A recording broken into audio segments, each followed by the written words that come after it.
Good evening, friends, and welcome to the season finale of the Career Shifts podcast. This is the journey to the future. Today is special, not just because we are closing down a season, but because we are opening with a question I haven't stopped asking myself. Over the last 51 episodes, we have heard a dozen of voices, stories that challenged that we believed about careers and leadership, perhaps also future of work. But underneath all of that, this podcast really has been about the host, but as someone who has spent over 2 decades in the world of HR, inside the system, around the table, behind the metrics, I've built scorecards, led transformations, coached leaders through silence and storm. And now on the other side of the world, I look at it very differently, with empathy, with understanding. In a world where AI rewrites rules or rewriting continues to rewrite rules, where speed is replacing soul and performance is chasing presence out of the room, I find myself wondering, did we forget who this work was meant for? The humans or the resources? Because somewhere along the way, HR has become the function, then a framework, perhaps now also a checkbox. But it was never meant to be like that. It was meant to be human, to create spaces where people just didn't receive their salaries on time or perhaps even survive their jobs. They found meaning. The spaces were where they were seen and they felt safe. So, as we close this chapter, I want to sit with someone who has lived this tension across decades, systems, and perhaps even continents. Sanjeev Sahgal. He has worn more hats from industry, the interesting career transition that he had to the world of World Bank, and back now to the corporate, from corporate giants to humanitarian front lines. He did redesigned HR, not just as a function, but as a force of dignity with clarity and care. This episode is about more than careers. It's about leadership in the world of complexities. It's about what happens when crisis demands compassion, when agility needs anchors, and when HR must stop about being policies and start being about people. So, even if one episode of this season made you pause, reflect, or feel seen, share it because someone in your circle might be standing at the edge of the shift and your share might nudge them for taking the actions that they need to do. For me, the podcast has been a mirror, and not just for the hustle, not for the noise, but the presence, the wisdom, and the courage to build again. So let's begin the show, the season finale with Sanjeev. Sanjeev, good evening. How are you doing? Doing very well, Gopal. That was such a fantastic intro, and I did not know that I'm going to be on the season finale. But this is a fantastic topic, actually, that you have been talking about for a very long time, and I'm following it. Absolutely. And I'm really glad that you were able to make it for this one. You and I have been chatting about the fact Yeah. that we wanted to do this, but sometimes what happens is you try to bring in guests, the schedules don't match, and then kind of it's about alignment. And I guess this was meant to be the way it is. Yeah. So thank you for doing this. And for me personally, as I said, it's been 51 episodes. This one is going to be the 52nd, almost like a year's worth of work that I have kind of put in. And the wonderful guests that I have had Mhm. being so magnanimous and gracious enough to share their stories. So I couldn't thank people like you more than what I could. So this journey, as I said, was more about Okay. giving back to the community of people who keep coming back to listen to stories, listen to perspectives from thought leaders like yourselves. And from that perspective, if I really look at, you have had an incredible journey. Um, our paths just didn't cross because we have kind of missed each other from a couple of places. Um, Either I joined before you left or you joined after I Yeah. left, and so on. So That's how funny the world is. And I've heard a lot about you from several of my leaders, and I'm sure when they see this episode come out, they'll be very delighted to hear your perspectives again. But as I said, giving back to the society, giving back to the community of people, the careerists, if I can call that, with only one motto. Even if 1% of people find value and are able to take action and do something different in their careers, my job is done. Um, but that's not about the episode is not about me, it's about you and the journey, the incredible journey you have had. For people who don't know about what all went through in the last 3 decades of your career, if you could just spend some time and talk about your career shifts. Sure, Gopal. No, I think it's a very interesting topic. The one thing that I will tell you about like my career is nothing in my career was planned. Mm. I had never imagined that this is the journey that I'm really going to take. I started very early in my career, and like what my kids were doing very early. I started like right after high school, which was unheard of in the Indian context, if you know. Yeah. But I was in a situation where I had to kind of fend for myself, whatever the family situation was. But that gave me so much of strength as a human being, so to say, so you can really navigate, right? But without taking 3 decades to talk about the 3 decades, I started as an entrepreneur, Gopal. I think that's where I started. I had a business of my own, and I started with literally zero capital. The only capital that I had was the credibility of my father, because he had a lot of credibility in the market, in the industry. It was automobile spare parts. There's several people who stepped up to really help me.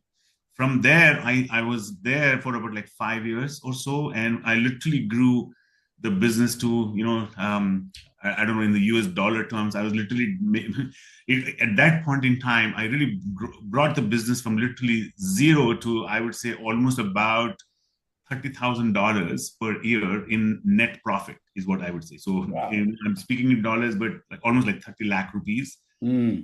I'm talking about like 95. But I always wanted to be in the corporate world. Somehow I always visualized myself in the corporate world. And I had just cracked an evening MBA in marketing with JNTU uh, Mm. after a gap of a few years. And I said, you know what, I should really get back. And the only thing I knew was to sell. And when I say sell, my philosophy was identify the problems that your customers have and try and solve them through relationships. And that's how I started interviewing. And it's a very interesting story. I went for a delivery for some product, and I had seen that day in the morning the Hindu that Latham India, it's a Tata Group company, was hiring for salespeople. So I walked in even without a CV. So when I walked in, this girl said, "Hey, can I have your CV?" I didn't make one. So I just went across the office. I went to a typist and I typed a CV, which basically said my education, my hobbies, and like a few things. And I went in.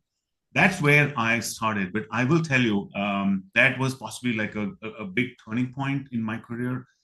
And the leader who selected me, his name I still remember. He was Mohan Pal Singh. He was the general manager over there, and somehow he placed a bet on me because I was not from the sector. This was selling office automation products. I was selling nuts and screws and bells and gears, and this was Mm. selling office automation products. So that's the first thing that I want to call out, Gopal, in my career. You always need somebody who's willing to take a bet on you.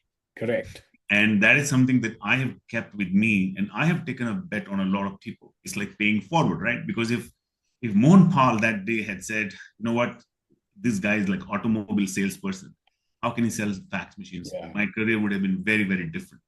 God knows what. But anyway, that's where I started. But I think over the 3 years, I grew to become like the best salesman in the region, to the state, to the country in about 3 years. Wow. And then I like continued my journey in sales. I went and joined Toshiba in HCL, then Motorola. In Motorola, I got to lead a Six Sigma project. That was my first brush with Six Sigma. So that was like my sales journey, so to say. Then there was an opportunity with GE, and I joined GE. Joined GE in operations, call center. This was the first time that we, like in GE, they were actually insourcing a call center process, a voice process, so to say, customer service. Yeah. And great learning experience, I would say. Just going through the transition, G was my second turning point. I learned so much about ethics. I learned so much about transformation. I learned so much about change management. And I spent 8 years there. In about 2 years of the ops role, I became a black belt supporting HR. And again, like another pivotal point, um, a senior leader, Raj Raghavan, I give a lot of credit to him. Yeah. He tapped me one day and he said, "Hey, I need you to be in HR. And you have two options. You say yes or you say yes." I said, "Okay." But That's you know nice. what? Those are the kind of things, Gopal, that give you that confidence, right? Yeah. Which means you're up, you're able to do something, you're able to bring value. That's how I landed in HR, with a deal that I will do it for a year, but within 6 months, I realized the power of human resources, so to say, at that point in time. And I said, this is what I really want to do. So I shifted. That's when I made the decision. I went back to college, of course, part-time. XLRI, they just started their post-graduation course. So I went and I studied. I had two kids by then, but that is something which I learned about myself, that I'm very curious. I want to learn. And those 15 months were grueling, but I learned quite a lot. I learned to speak the language of HR.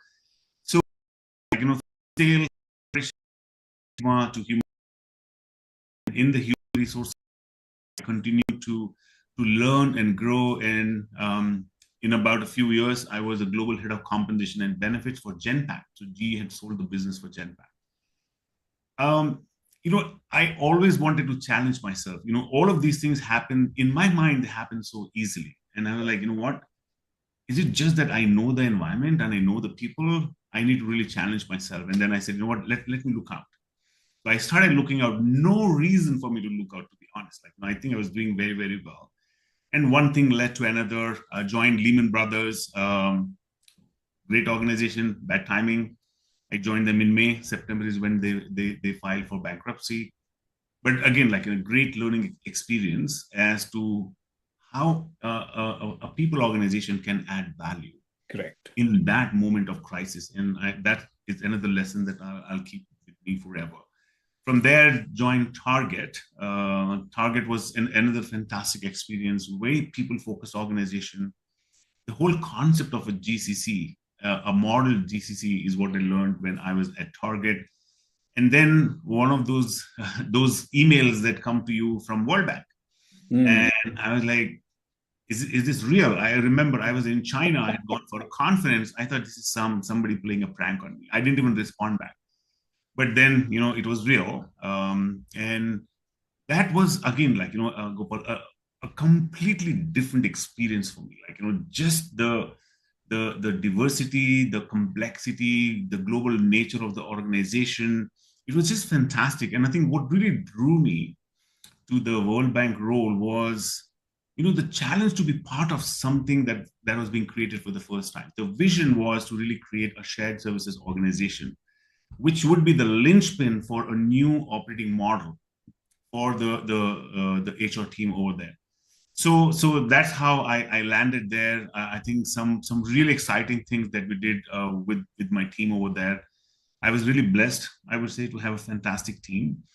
At the end of my career in the shared services role, we were a literally paperless organization. We got recognized as world's one of the top 20 most admired HR shared services team. And I think a lot of that credit should go to my team, which relentlessly worked on making sure that we are the best in class. And that, I think, was the World Bank. But again, like while at the bank, I also got an understanding of this whole world of nonprofits. And I really, again, there is another time when it's, what, I should really test it out, because the nonprofit world is where you literally see things happening on the ground. The World Bank is more at a policy level, very important. And that's how Mercy Code happened. I got the opportunity to work with one of the finest leaders in the world, Jada. She was the CEO. I was based in Kenya for about a year and a half or so, and I Right. came back to DC. And then personal reasons, I had to come back to India for family and stuff like that. And I had to leave, but then I got the opportunity that I'm in today with Assurant to really come back and lead the people experience team. And to me, that really aligned with my vision. I've always, in all the roles that I have done, my belief has been if your people have the experience that they deserve, they're going to provide the experience your customers deserve. And when the vision for this role was discussed, I said, you know what, this is exactly what energizes me, and that's how I'm here. So I know it's a slightly longer answer than you expected, but that's what has transpired over the last 3 decades. No, wonderful. I think it's incredible how you have navigated and shifted through careers in terms of without really having a plan. And for a lot of people listening in, it may seem that there was a lot of luck factor involved, but it also is the factor that you were willing to experiment, right? A lot of people would turn down opportunities, which may perhaps be in a different country, different city, which were perhaps not in their comfort zones, if I can say so. Um, I don't know if this was something that was taught, right? What are your views? Like, how did that transition happen? Yeah, Gopal. I think a lot about this, Gopal, and I will tell you, like, one of the conversations. And again, I'm very blessed because I have what I call like my personal board of directors, like a few leaders that I admire, and I have Sure. really continued to talk to them over the decades. Like even today, I think if anything, if what I have earned is my ability to pick up the phone or call somebody and they will pick up the phone. I mean, if not immediately, but they will. Yeah, of course. So one of such my mentors has told me when I was taking the decision to join the World Bank. He said, Sanjeev, it's a one-way street. Once you move from the private sector into that sector, there is no coming back. So be very, very thoughtful about the decision that you make. And again, like it's the relationship that I have is of course to give advice, Yeah. and I still went ahead. And again, like I'm back in the private sector, by the way. So to me, I think, but Gopal, to your question, I think one of the things that I remember all through the decisions that I have made, the one thing that I was very, very confident about is I will have the ability to see through this. Mm, And I think that courage to say, hey, let's try. Because you got to keep moving forward. And I think am the one thing that I know about myself is I'm a very curious person. I always want to try out things. My one of my aunts used to tell me when I was still pretty young, is when something is not working in the house, like there was a transistor that was not working, and I would just sit with my screwdrivers and open it up, and she would always say that either it'll get fixed or then it has to be trashed. I that's how I am. Like even today, so I'm like very curious, and I would want to kind of challenge myself. And sometimes I feel today a lot of people want things to be safe. Like they're like so much invested in predictability and safety Yeah. that they miss out the fun in life. The fun in life is all about trying new things. At least that's my personal view. Trying out new things. Yeah, you might fail. It's possible, and I have failed. By the way, there are Yeah. two jobs that I picked up, which when I think about, I wish I had not done that. Mm, But having said that, those two roles also taught me a lot. Actually, yeah. a Actually. lot. I think I possibly got the most learning in those two jobs than in the other jobs where I think that I have been effective. So Correct. so I think I've always reflected, I've always spoken to people, and then I went with my heart. Yeah. Yeah. No, which is what I really liked about what you just said was having a personal board of directors. And I have mine. I have had um, a privilege and an honor to have some really good voices and names who have been there to kind of guide me through Yeah, the worst times of my career as well. They really do play a big role in the decisions that you take in your career. And if anyone who's listening into this, definitely should try and find some good people who could be there for you, giving you your space without being judging you, and at the same time being able to give you guidance and advice. um, Sanjeev, one of the things that I've found fascinating, and I want to dig a little more deeper into that story of yours, is the World Bank story. Um, Now, the reason why I'm asking that is there is a particular, I would say, a way of working in corporates, right? I mean, the kind of organizations that you worked, be it GE, be it Target, be it Lehman Brothers, and so on, had a particular style of functioning, doing things. At the end of the day, they were GCCs or BPOs in the erstwhile era. There was a particular, you would know how the day would look. You would know how much to think and how much to do. Whereas the World Bank world is absolutely different, right? I want you to kind of share your thoughts and perspectives on one, how did you prepare for that role?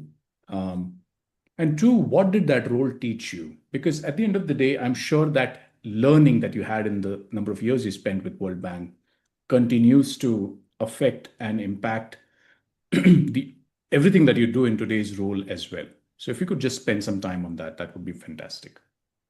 Yeah, I think like any other job, Gopal, I think in terms of preparation, it's been a very standard for me. Like, I went in and thank God by then you had different forums where you could go online. So I'm not going to name the platform, but you could go online and see like what's being said about this organization. Then you Yeah. talk to people that you know in your network. But I think the best learning is when you walk in. Yeah. When you walk in, you spend time listening to people and you listen. That is what I think that I did. And I will share some examples to really talk about what transpired, right? So when I walked in, I remember in the first 15 days, I was meeting one of the managers, HR business partner, and my first meeting is like get to know you. And my get to know you is, hey, I'm Sanjeev. Here's what I've done. Here's where I am. Here's my family. Blah blah blah. Like just to get to know people. This is what I believe in.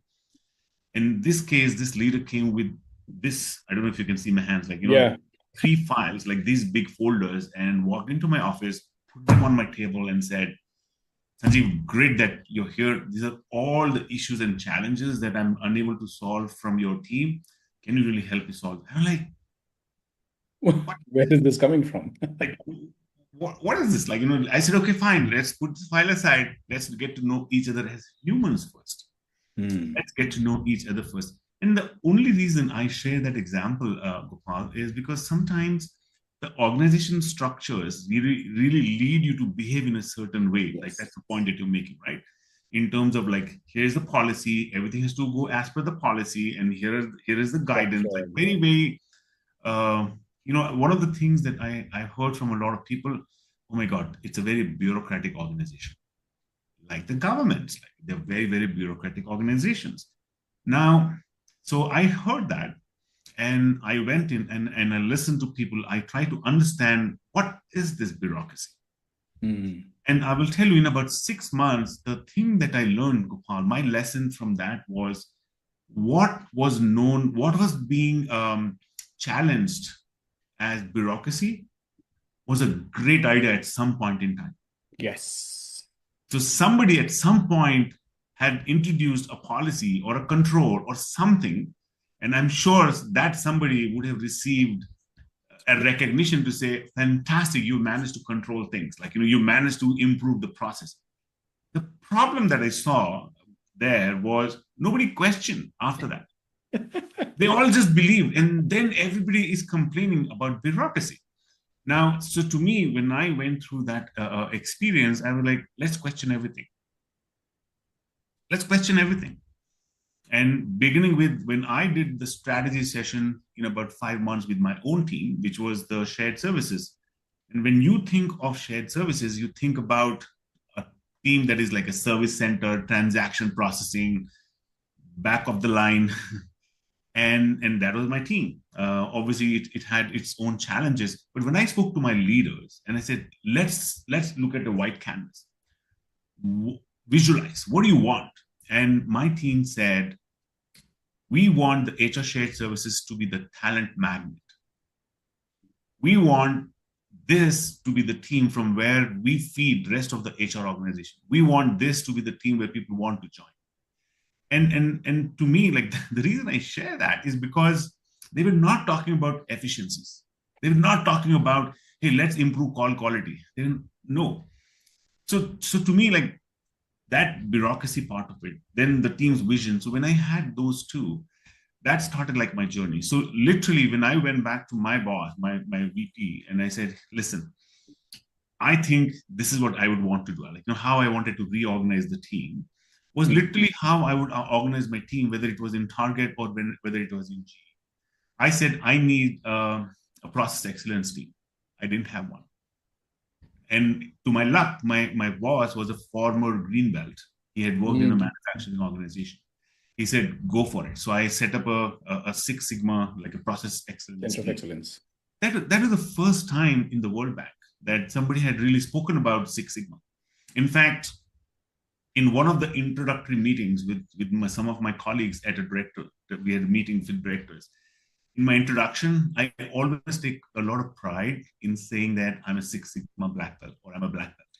And then my neighbor said, oh, then I need to be scared of you. I said, no, I'm not a karate black belt. I'm a Six Sigma black belt. Again, I'm sure it's like a joke, but to me, like that's how we said, what, we should change the game, and we should really question the norm. So we implemented that whole process excellence. We got people to come in and learn, get trained on Six Sigma, and slowly and steadily, the perception started changing.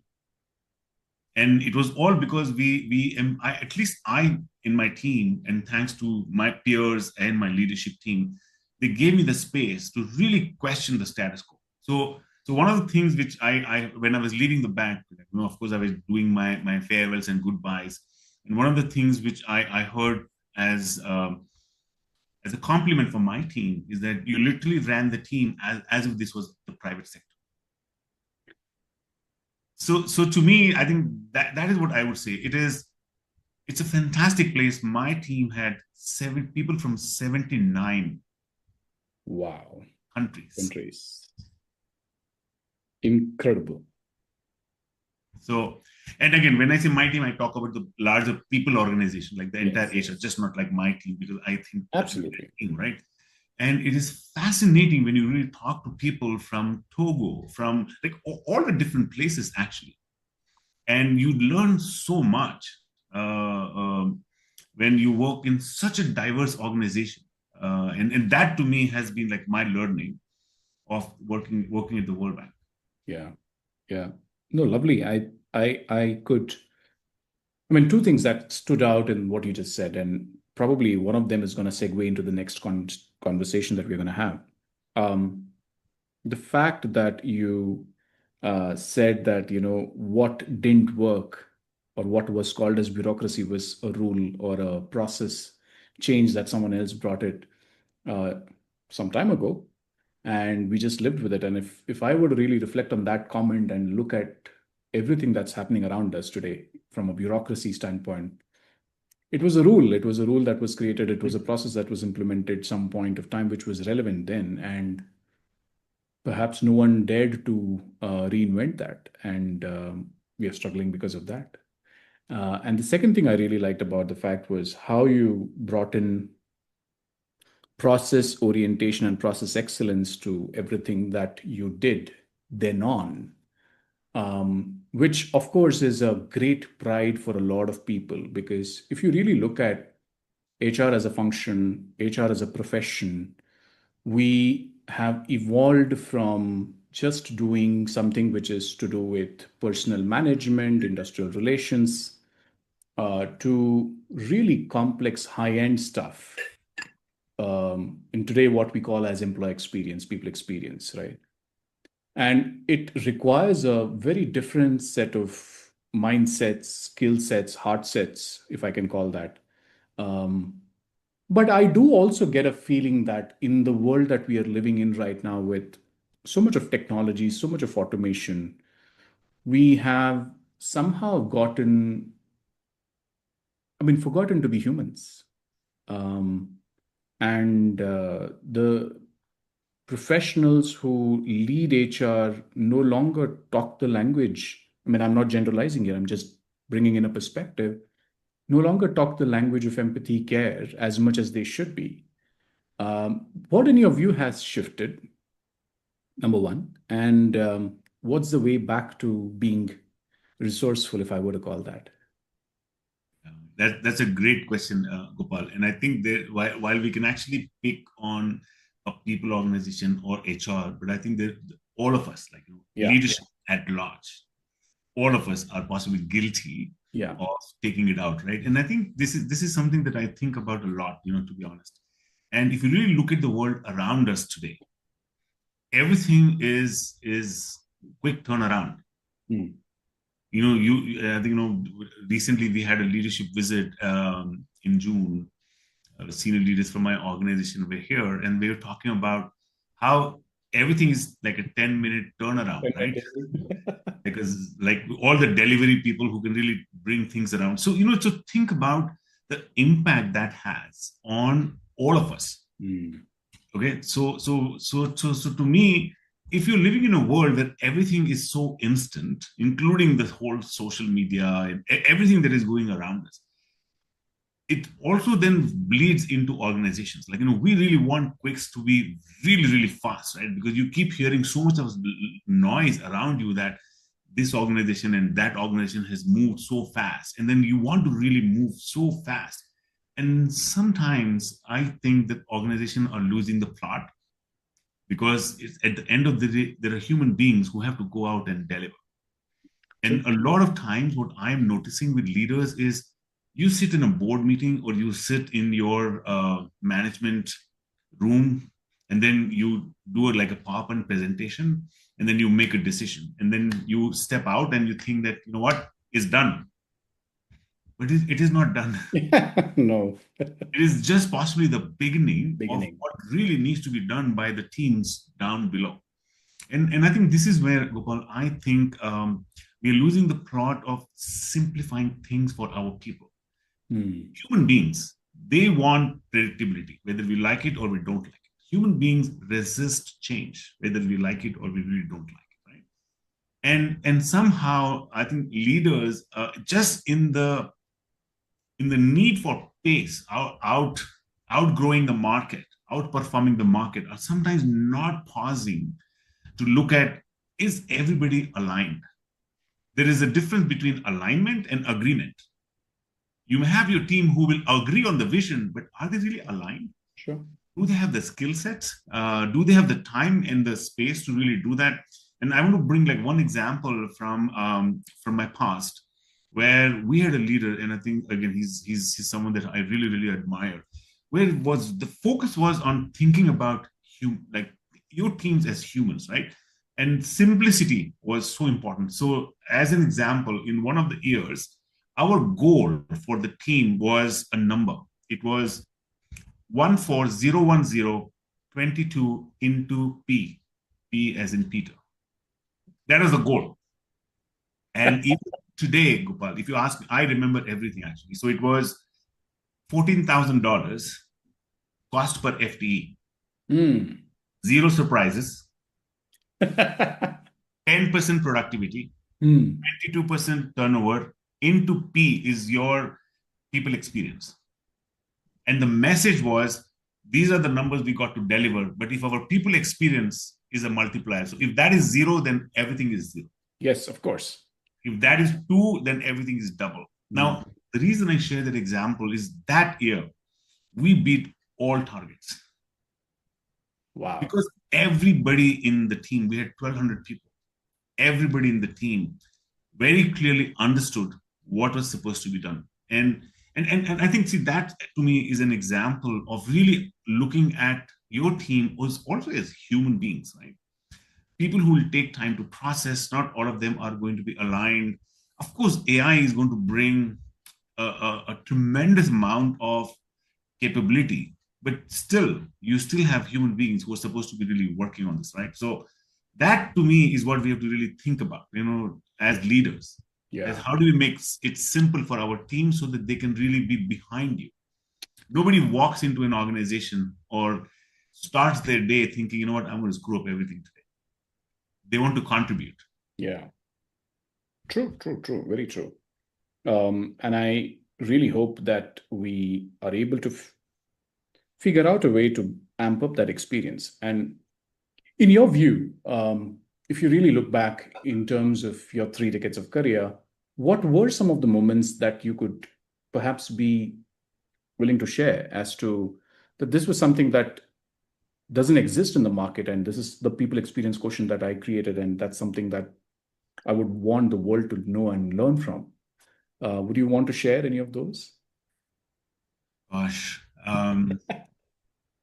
No, I think there's a lot, Gopal. I'm just thinking how. So I'm going to bring like one example. It's a Sure. slightly dated example, but I think it is relevant in the context that we're talking about, right? Sure. And you know how important, if you really look at organizations, how important careers. You are the podcast lead for career shifters, right? So Yes. career development is such an important thing, right? Absolutely. So Absolutely. this example is about a management trainee program that we used to run way back in GE. And one of the challenges that we had in that program is you got 100 people who want to move from entry level associates developers into a management role, and you had only 3 management roles to give you the context. Yeah. And how do you then do that? But because there's such a big bottom of the pyramid, and the Yeah. pyramid keeps shrinking. So we used to run a management trainee program, and before I got into HR, we'd run 2 such empty programs, and the feedback from the team was it's fixed, because they would say, you know what, I knew Gopal would get it because Gopal's the manager's favorite. While nobody gave Gopal the credit that he must be fantastic, he must have really demonstrated, right? Yeah.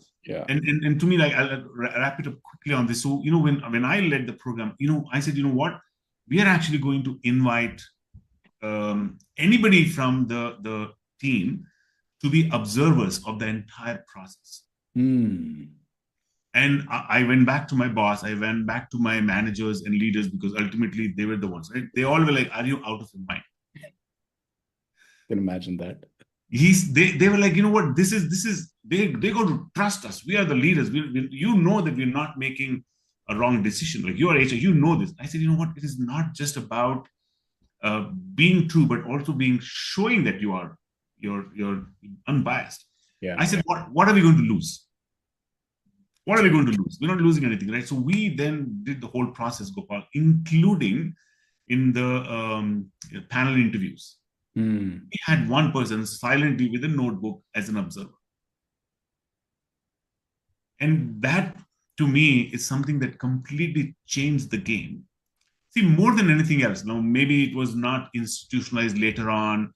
It was seemed too cumbersome to really do something like that. But that one intervention brought back so much of credibility for managers, for HR, and for the entire process. Because when we announced the Results. new MTs, possibly it were the same people.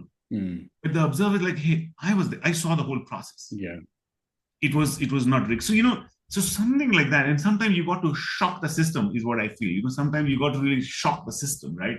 True. And do something which people would think it's not possible.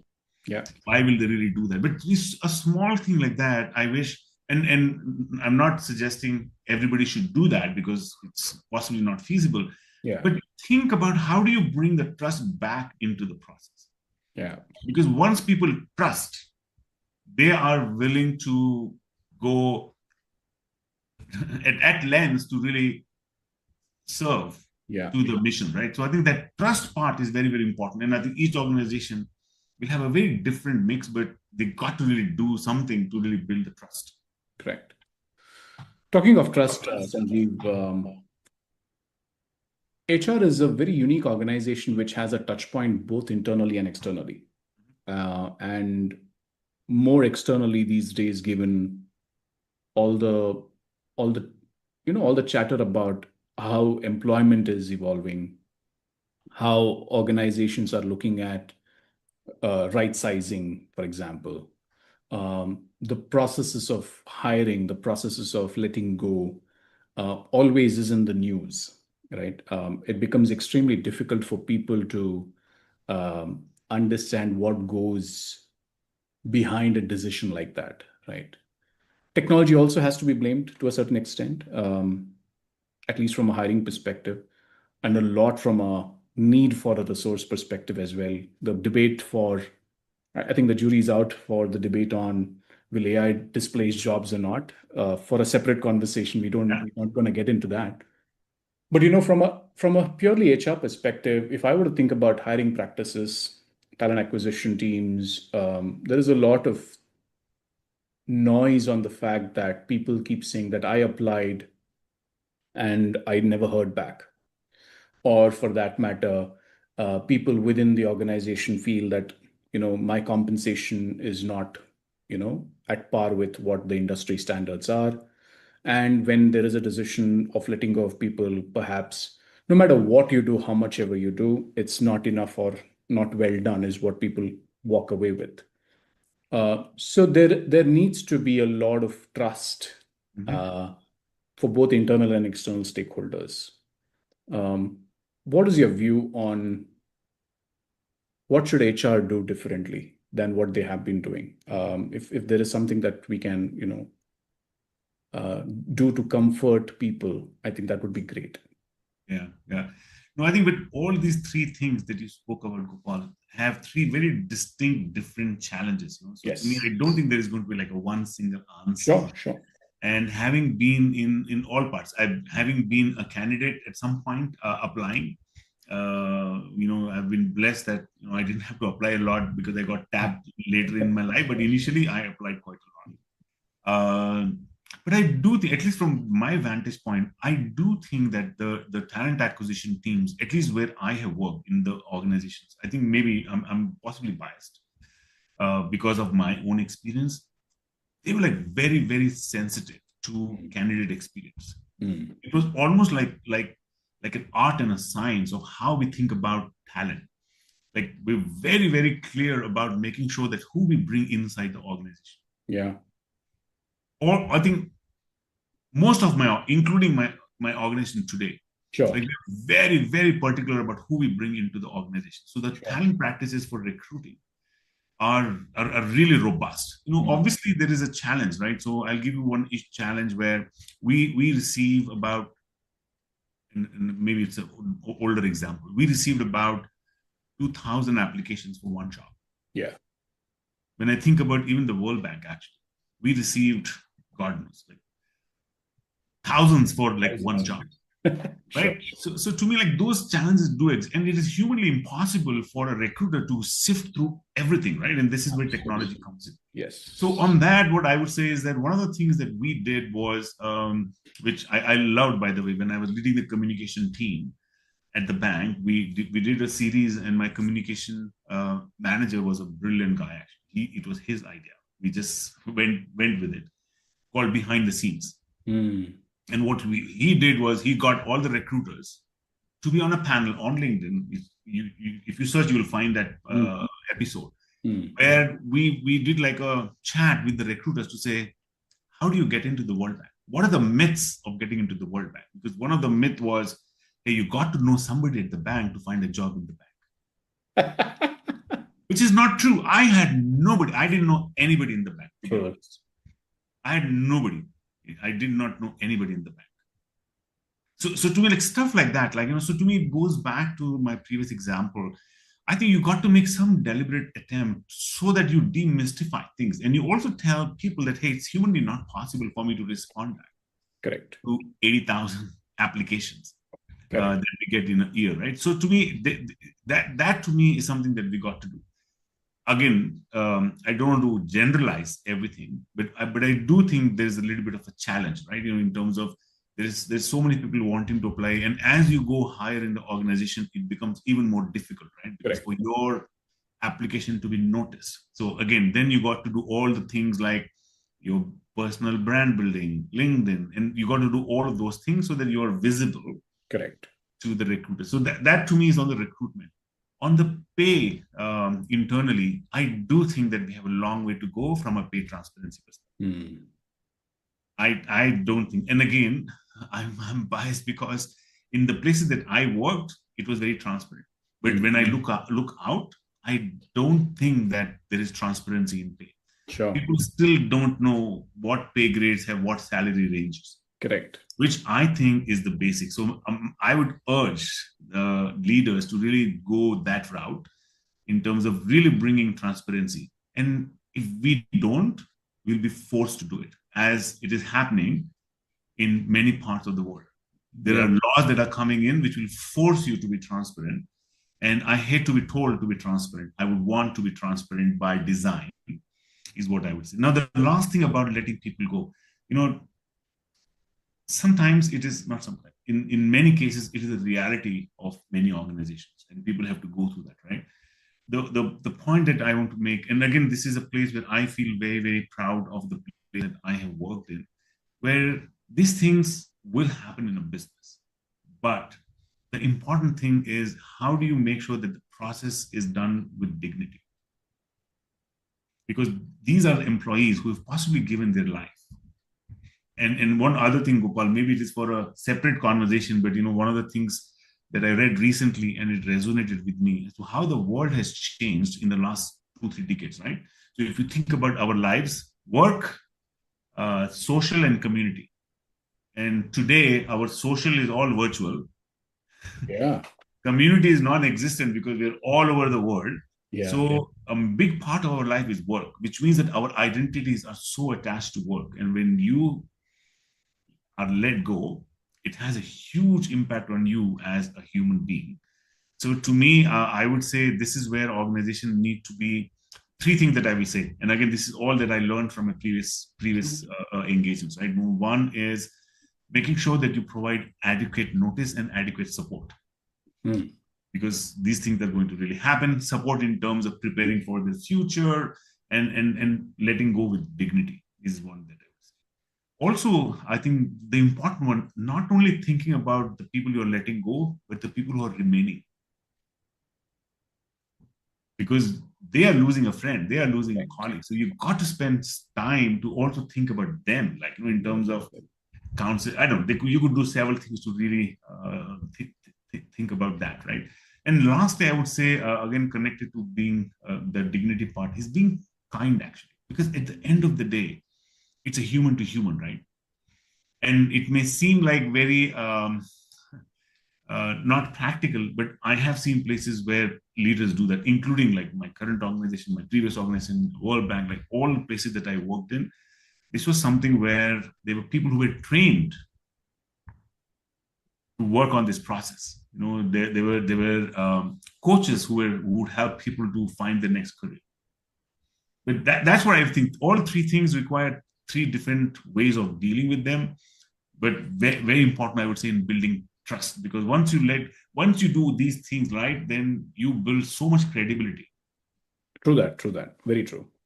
And unfortunately, that's becoming rare because there is so much uh, of course, there are big organizations, top organizations do that extra bit to remain relevant. But if you really look at any of this SMBs, the struggle is not of intention. I think intentionally, maybe Sure. everyone wants to do the same thing, right thing by the people, but it is absolute lack of awareness and even know how to handle things like this.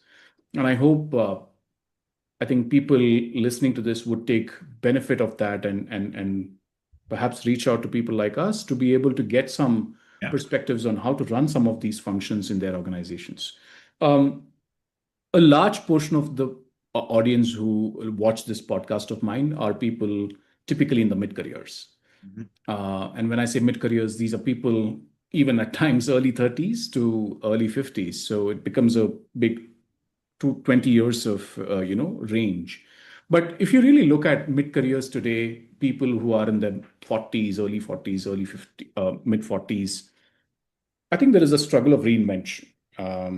To be very honest, I think there is too much of noise that exists in the fact that people feel that they are not getting their dues, they are not getting the promotions, they're not getting the respect. The workplaces have become extremely challenging for them to survive.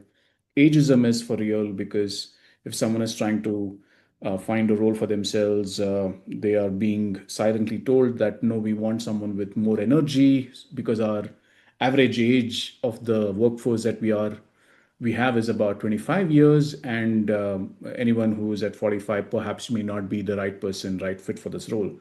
So all of that is becoming more and more real for a lot of people to handle that, right? And through the podcast as well as through one-on-one conversations that I have, people often reach out and say that this is what is something that is bothering us big time.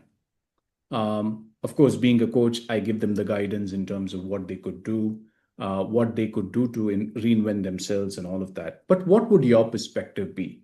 I'm sure, given the role that you play, a lot of people within the organization and outside the organization would be reaching out to you for your advice. If someone mid 40s is reaching out to you, hey, Sanjeev, what should I do? This is what is happening. What would your thoughts be? Yeah, I think it's a very, very genuine and a real question, Gopal. I think lots of people today are really thinking about this, right? Yeah. But I want to share two perspectives. So one Yes. perspective is more to think about it from a macro perspective, like Sure. what's happening around the world, right? Mhm. And when I think about what's happening around the world, is we're living longer, Yeah. right? Which means that we have more productive years Yeah. available to us in the longer term. And the second macro change that is really happening is the half-life of skills is changing dramatically. So Yes. we're no longer in a world where you graduate, which is the world that possibly even I possibly was in that world, where you graduate from college, you get your Mm. MBA, and then after that you're literally um, um, leveraging that qualification for the next 30, 40 years of your life. Correct. Correct. Those days are gone. Gone. So if anybody is thinking that I did my um, premium school, top school, MBA, and then I should be, those days are gone. Yeah. That's the whole macro shift that is happening, Yeah. so to say, right? I was just reading yesterday, the number of people in Japan, 800 and more, is almost 100,000 people out of the Mm. 123 million people. It's the largest. And then contrast that with Africa as a continent. And I got the fortune of living there. 60% of Africa as a continent is below 25 years of age. Ooh, ooh, ooh, ooh. So to me, like think about all these macro shifts that are really happening, right? So and when you really think about it now from an individual perspective, the question to really answer is how can I continue to create value? Mm. Now, that answer is not about how do I continue to create value for my organization. Yeah. How do I, period. Now, if I can't do it for my organization, what else can I do? And if you really think back, Gopal, there were so many jobs that did not exist. Bloggers, like you think about it, like today, and I mentioned to you, I'm getting ready for my son's wedding, and Mm. I'm talking to somebody to create like a wedding invite, like a Mm. 3D animated invite, and I gave it to this person, and I spoke to this person. So this person is a trader, Mm. and his wife's possibly working somewhere, and in their free time they design all of these things. So think about this. They have a parallel Yeah. source of income Yeah. in addition to whatever they're doing, because I got curious, like I am very curious, and they're like, this is something that I like to do. Now they have a partner. So anyway, I gave my design to him, and Yeah. I just spoke to him an hour back. He told me that he's got a backlog of 25 days. He's going to take 25 days to create like one. But anyway, I'm digressing a little bit. But the point that I'm making, Gopal, for people at whichever, at, especially at that, it's too late Mm. at that age to really think about, oh my God, what am I really going to do now? So my advice, which is what I'm trying to also do myself, is trying to really think about how do I create value? Like what else can I do? And think about it very early in your career. Because a lot of people actually wait for that day when they get a call or an email or a note to say, okay, by the way, it's over. Mm. And I think today you got to really keep your eyes and ears open. You should think about like what's happening in the market and continue to upskill yourself. And that question that you're asking is not only people in their 40s. Yeah. I have a lots of children of my colleague friends who call me because they know I'm in HR, and they're like, what should I do? Like, what should I learn? So, Yeah. and that's the other myth, Gopal. I think people think, what? Let me go and get a certification from ISB, and then I'm ready. And I'm saying, yes, that's helpful. You should do that, but that's not enough. Unless you try to figure out how to generate value, it's going to be much, much harder for you. I think organizations are going to continue to tighten. That is what I would say. Like, think about what are you going to do. And the good news, Gopal, is there are many opportunities today. Last week, I was in Delhi. A dear friend of mine actually called a group of people, and they're building what we call like a think tank for people in transition careers. Oh, lovely. So to me, it was fantastic. And then there is so much available on the internet today. I think there is so much content available if you know what you want. And to Correct. me, that's the question. Do Yes. you know what you want? Yes.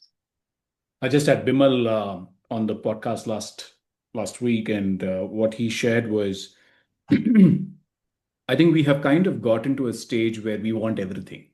Yep. I want a high-paying job. I want to stay with my parents. I want to have this kind of lifestyle. I want everything, but you can't have everything, Hmm. right? So what choices are you willing to make, and more importantly, what are you willing to let go of? Yeah. Because that's what is going to define and determine how you kind of are going to progress in your life. Because, and this is affecting more people in the mid 40s. I think that the younger generation, which is Gen Zs, typically, if you really look at them, they're very clear about that part in their mind, is what I get to see. Where, and yeah, I mean, we'll get to the Gen Z question in a bit, but uh, the clarity that I see is that they know their boundaries, what they will do, how much they want, very focused on sustainability, very focused on wanting to do the right things for the right cause, which you don't see much. Again, not to blame them. I think it's the environment that they are all we were all in, and how they are being brought up by parents like us, if I would really say that, which has given them the opportunity to do it that way. But perhaps you're right.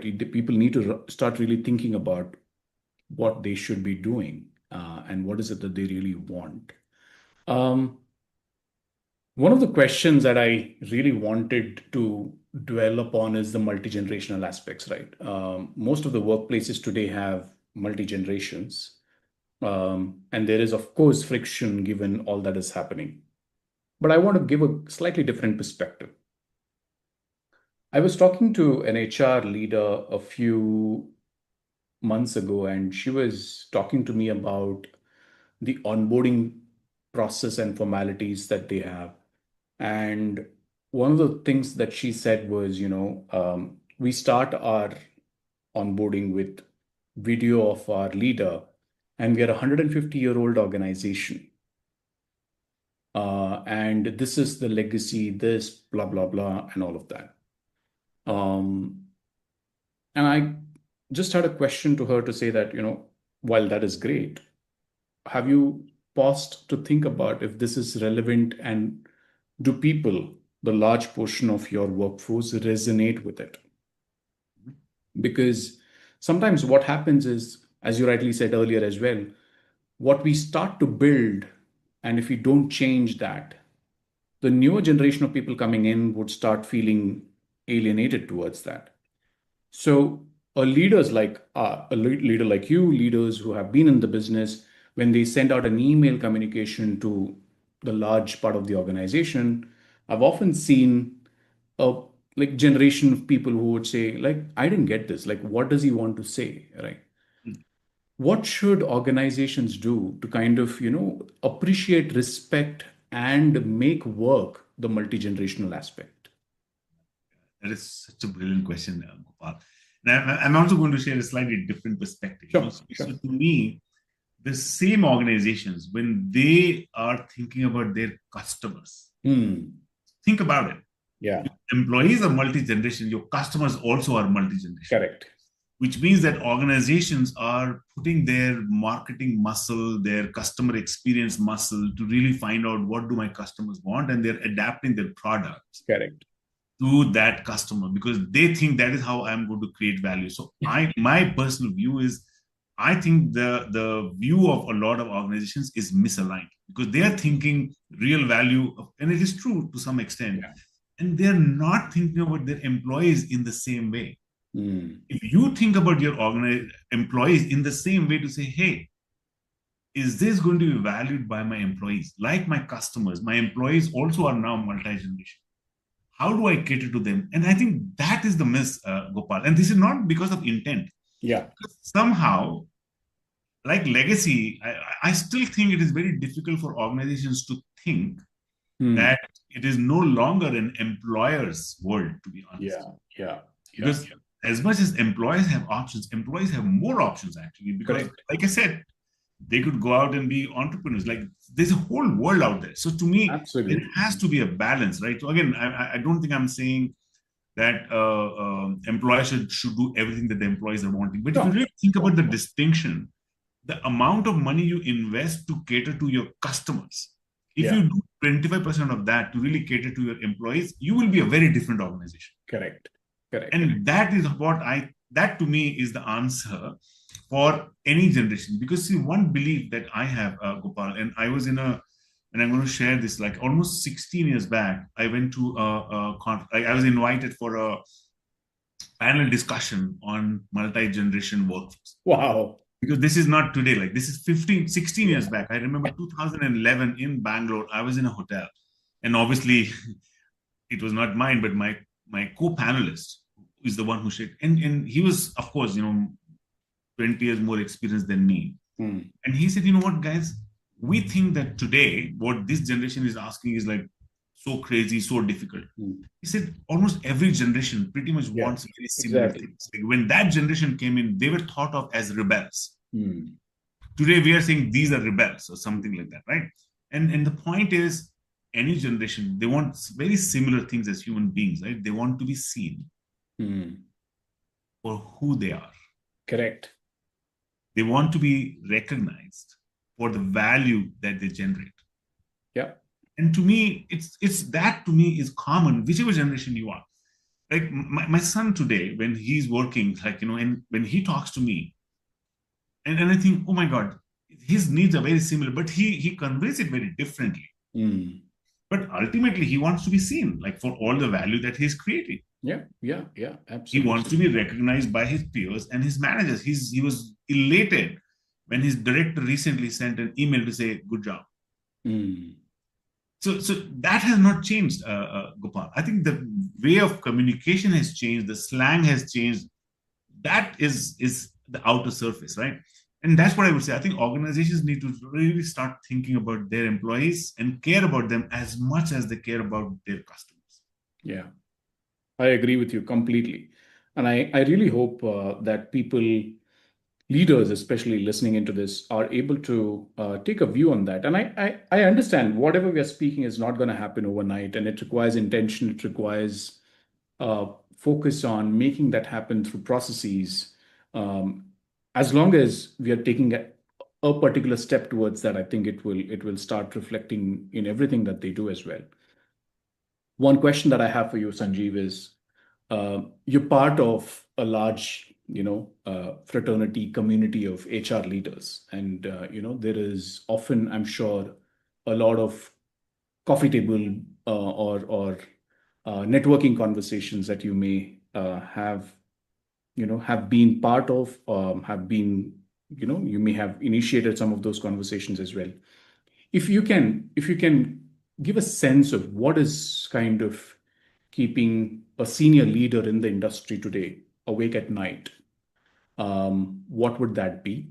And what could industry do, or what could a mid-career or any young professional do to make it easier for them? Because I'm sure at the end of the day, everyone is going through their own pressures, right? So is there any view that you may have?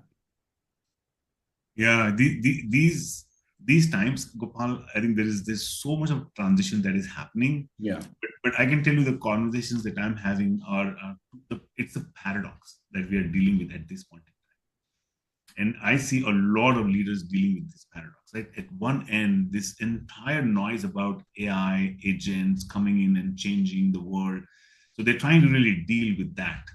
On the other hand, at least in the circle that I am, I think a lot of people are also trying to understand how does that impact their organization. They do care about their people. So they want to invest in upskilling, reskilling, trying to create an environment and ecosystem. But things are changing so rapidly. And that's the conversation. Like, how do we make sure that we are continuing to be at the forefront of innovation, but at the same time making sure that our workforce is ready to adapt? And personally, I don't think that there is a clear-cut answer out there because Mm. every second day somebody will come up with a new study to say this has worked or this has not worked. But I think we are going through a massive transition, is what I would say. Mm. This is a pivotal moment for humans. Mm. Like in during the COVID time, it was a very pivotal change that happened for all of us, right? Yeah. What happened at COVID. So to me, I think what organizations and individuals will really need to do is to be adaptable. Just be prepared for the unknown. And I know this sounds like crazy. I think it's like, Yeah. Sanjeev, that's not helpful. What are you saying? Like, but to me, just being really prepared mentally is very, very important, is what I would say. Like, because you don't know what's coming out of out of the gate, right? Yeah. Reminds me of the movie Gladiator, where he's like, whatever is going to come out of that door, let's stay together, something like that. But I do think like that's the conversation. Lots of leaders are trying to figure out how do they square that circle, like making sure that they lead and at the same time take care of the people. That's real, to be honest. And for individuals, I think I'll go back to what we were speaking before, right? Just be prepared is what I would say. Learn the skills, be out there, be visible, be in the forums that really matter to you. You got to do a bit extra because it's no longer going to really come to you just because I did a good job is not going to help. Yeah. Yeah. The world of entitlement is gone. I Yeah, think we need completely. to wake up to that reality and smell the coffee as well. Um, Wonderful. Sanjeev, I always have a rapid fire at the end of every podcast of mine, so I have one for you as well. Sure. Um, One practice you swear by to stay grounded no matter what the chaos is. Connecting with people. Connecting with people. Very well said. A book or a mentor that changed how you lead people. The book that changed, Tuesdays with Morris. Wow, I've never read that. I'll probably look to buy a copy of that. A phrase in HR that makes you cringe and one that gives you hope. People are our biggest assets. And like, stop. And anything that gives you hope? Yeah, I think that there is a better tomorrow. There's a better tomorrow. Very well said. Most human leader you have ever worked with, and what made them unforgettable? I think I have to call out Varun Nair here. Actually, possibly I'm still connected to him. His focus on people, and I will tell you, Gopal, we are talking about employee experience today. This was in 2008. Is Wow. when our team's goal for the year, because we had an annual goal, was happy people. Hmm. It was not numbers; it was happy people. Incredible. I think a lots to learn for a lot of people in this. One word, what must HR become in the next 5 years? Resourceful. Resourceful. Very well said. Very well said. Sanjeev, any parting thoughts that you have for audience listening in? um, Go out and take the risk is what I would say, Gopal. And one of the things that I had read somewhere, and I try to use it everywhere I can, you miss every shot that you do not take. Oh, yeah. So I take think the that's shots. Tiger Woods. I think so. I don't remember who Yeah. it was, but that's something that I read somewhere, and I always use that. So take the shot. Wonderful. Wonderful. Sanjeev, thank you so much. Really appreciate you doing this. I'm sure even with this, there will be a lot of questions for people. There will be a lot of thoughts that people will have, perspectives that people may want to share.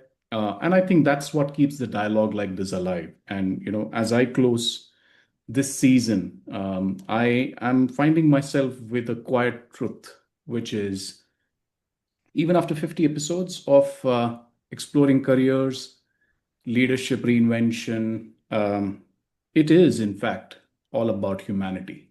How human can we be? How can we give people the care, the time, the focus, the attention to listen to them, their side of the stories? And at the end of the day, this season reminded me that if I have to embark upon a journey to the future, which was all the focus of this season, I have to be starting with basics of being human. And I think that's what each one of us have to give ourselves and people around us. Because leadership is not about responsibility anymore. It's more about being able to give people the space to build systems that not just scale, but also sustain. To remember perhaps that the future of work is not just about AI, as much as the world will make you believe. It's not about AI, not about dashboards. It's about how we treat each other in the moments that matter. Because in a rush to transform, digitize, optimize, we have scaled everything except care. So we got to figure out a way to bring that care back. We've built processes that are so tight that it becomes very hard to breathe. We've designed for productivity, but not for pain that people go through, that we spoke about today as well. And we have called it a success, which is not really, because we have seen people shrink in the whole space. Work should never make us feel less human. That was never the intent of why the work was made. It was about how do we make people more alive. And maybe that's what this season was about. And that's what the season and the future seasons will also focus on. Not just about career shifts, not about the jobs that are moving or the work that is going to change, but inner shifts that we need to bring in, from doing to becoming, from being seen to being felt, from fitting in to finally show up and show whole. So if you have listened to this season and found something very interesting, very encouraging, please do share with people. And that's perhaps the least that I can ask from you. So this is the invitation to pause, to listen. I'm signing off this season for a while, with the hope that I'll come back with new curiosity, new energy, new guests, new questions, and the new season two very soon. Until then, stay rooted, stay human, keep shifting. Career Shifts will be back pretty soon. Thank you so much. Thanks, Gopal. See you. Thank you.